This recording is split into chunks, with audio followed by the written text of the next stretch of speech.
आज दिनांक 14 मे. आजच्या प्रवचनाचा विषय विषयाची व लौकिकाची आस सोडावी. आपण रामाचे झालो म्हणजे आपली काळजी त्याला लागते. आपण रामाचे व्हायला अडचण आमचीच. आवडच मुळे आपण विषयाची आणि लौकिकाची ठेवतो. साहजिकच एकाची आसक्ती ठेवल्याने दुसऱ्याची विरक्ती येते. नोकरीच्या वेळेस आम्ही बायका मुलांना बाजूला सारून कामावर जातोच ना. मग साधनाच्या वेळी बायका मुले आड येतात, हे का कारण सांगावे? बायका आणि पैका या दोन गोष्टी आमच्या आड येत असतात असे आजवर अनेक संतांनी सांगितले. मग या निर्माण तरी का केल्या असे कोणी विचारतील. त्याला उत्तर म्हणजे काड्याच्या पेटीने विस्तवही पेटविता येतो आणि घरही जाळता येते. त्याचा जसा आपण उपयोग करावा तसा तो होतो. खरे म्हणजे आम्हाला भगवंताची तळमळच लागत नाही. एक जण मला म्हणाला की मला प्रपंच टाकावासा वाटतो. मी त्याला म्हटले, नुसता प्रपंच टाकण्याने तुला वैराग्य कसे येईल? वैराग्याला नेहमी विवेकाची जोड लागते. तू आपला मीपणा टाकलास तरी खूप झाले. चांगले कर्म आड येत नाही असे थोडेच आहे.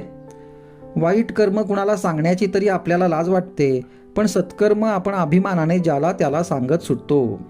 मागील जन्मी पाप केले होते म्हणून या जन्मी हे भोगतो असे म्हणतो. आणि आता चांगली कर्मे करतो म्हणजे पुढच्या जन्मी सुख लागेल असे म्हणतो.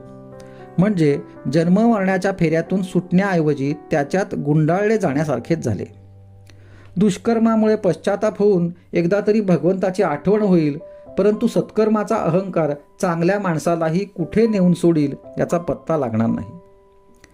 राजा सुद्धा योग्य मार्ग दाखविण्यासाठी आपल्याला संगतीला चांगला माणूस ठेवतो. भगवंताने उद्धवालाही सत्समागम कर म्हणून सांगावे, याहून अधिक काय पाहिजे? कडू कारले खाल्ले तर कडूपणाचीच प्रचिती येते.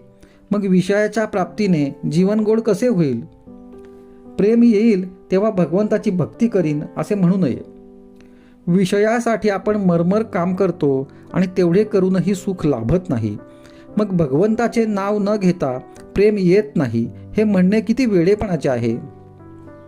लग्नाआधी मुलीला 10-5 जणांना दाखविली तरी लग्न झाल्यावर ज्याप्रमाणे त्यातला एकच नवरा असतो आणि बाकीच्यांची तिला आठवण राहत नाही, त्याप्रमाणे आम्ही एकदा रामाचे झालो म्हणजे त्याच्याशी लग्न लावले, मग विषयांचे प्रेम कुठे आले? आजचा सुविचार. भगवंताच्या नामाची गरज 2 तऱ्हेने आहे. एक, प्रपंचाचे स्वरूप कळण्यासाठी आणि दुसरी भगवंताच्या प्राप्तीसाठी.